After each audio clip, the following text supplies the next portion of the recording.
DeepSeek V4 Pro, GLM 5.2, and MiniMax M3 all claim to be the open-weight coding model worth your API budget right now. So I ran their official numbers against 5 identical tests to find the real answer.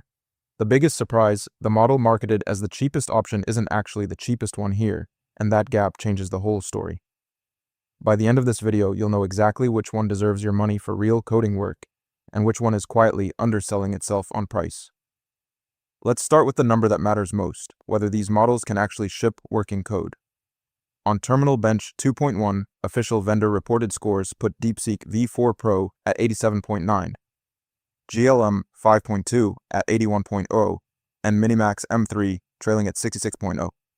That's a clear win for DeepSeek V4 Pro, and it's worth noting GLM 5.2's 81.0 was still the first open-weight model to break 80% on this benchmark. On SWE Bench Pro and its Deep SWE variant, DeepSeek reports 62.7, GLM 5.2 reports 62.1, and MiniMax M3 comes in at 59.0. There's one benchmark where GLM 5.2 pulls ahead. On Frontier SWE, GLM 5.2 posts a vendor-claimed 74.4, putting it near Claude Opus 4.8's 75.1. DeepSeek and MiniMax don't publish a figure for this one, so I couldn't find a comparable number to put next to it. Across the full picture though, DeepSeek V4 Pro's 87.9 on Terminal Bench is the standout, and it takes this test. These are technically different test suites, so that's a directional call rather than an apples-to-apples score, but the ranking holds. I dug through official model cards, artificial analysis benchmarks, and community pricing pages to score all three the same way, dimension by dimension, so you don't have to. Coding benchmarks decide whether a model can do the job. Pricing decides whether running it all month actually makes sense. According to official pricing pages, MiniMax M3 charges $0.30 per million input tokens and $1.20 per million output tokens. DeepSeek V4 Pro charges $0.435 and $0.87, and GLM 5.2 charges $1.40 and $4.40. MiniMax M3 wins this test outright, cheapest on both input and output, thanks to its 50% launch promo pricing. But DeepSeek V4 Pro is still the value play for heavy coding work, since it pairs a strong benchmark lead with a price that undercuts GLM 5.2 by a wide margin on both ends. Run 100 million output tokens in a month, and DeepSeek V4 Pro costs about $87. GLM 5.2 costs $440 for that same volume.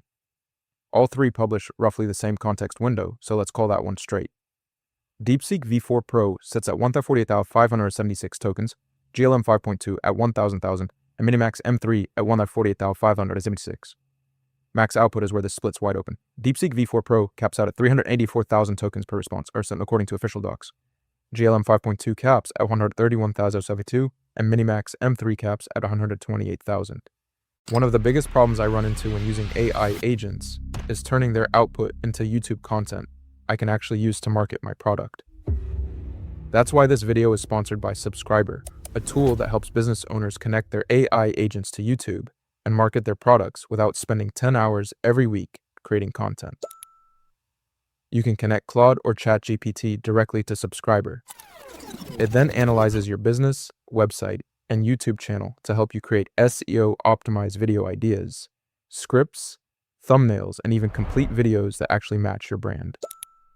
What I like most is that every week, Subscriber gives me a list of high-potential video ideas I can immediately execute, and it can even help edit videos for me, with or without my face, including videos like the one you're watching right now. It's easy to get started, and you can try Subscriber for free using the link in the description below. Now back to the video. If you're generating an entire codebase in one pass instead of stitching together multiple calls, that gap is the difference between one clean output and a patchwork job. DeepSeek V4 Pro takes this test. On paper, that's a tie. That's roughly 3 times the ceiling of either competitor. Stick with me, because the last 4 tests are where this decision actually flips. Benchmark scores tell you if a model can do the work. Speed tells you what it feels like while it's doing it. According to artificial analysis measurements, GLM 5.2 hits 142.8 tokens per second, MiniMax M3 hits 89.3, and DeepSeek V4 Pro hits 79.4. GLM 5.2 is nearly twice as fast as DeepSeek V4 Pro on raw output. Time to first token backs that up. GLM 5.2 responds in 0.95 seconds, MiniMax M3 in 1.63 seconds, and DeepSeek V4 Pro in 1.73 seconds. For anyone running an interactive coding agent where every pause breaks your flow, that snappier first response is a real, felt difference. GLM 5.2 wins this test clean. Last test. Can you actually run this thing the way you need to? And what can it actually see? DeepSeek V4 Pro and GLM 5.2 both ship under the MIT license, fully open for self-hosting. MiniMax M3 uses its own license, which according to official docs includes a revenue clause once you clear $20 million in annual revenue. On licensing, that's a win for DeepSeek V4. Here is where DeepSeek V4 Pro clearly pulls ahead of the field. Now, here is where GLM 5.2 clearly pulls ahead of the field. Here is where MiniMax M3 clearly pulls ahead of the field. Pick the one whose single biggest strength matches the job in front of you today. One thing the docs never spell out will quietly cost you if you miss it. If this helped, the next breakdown on the channel goes even deeper.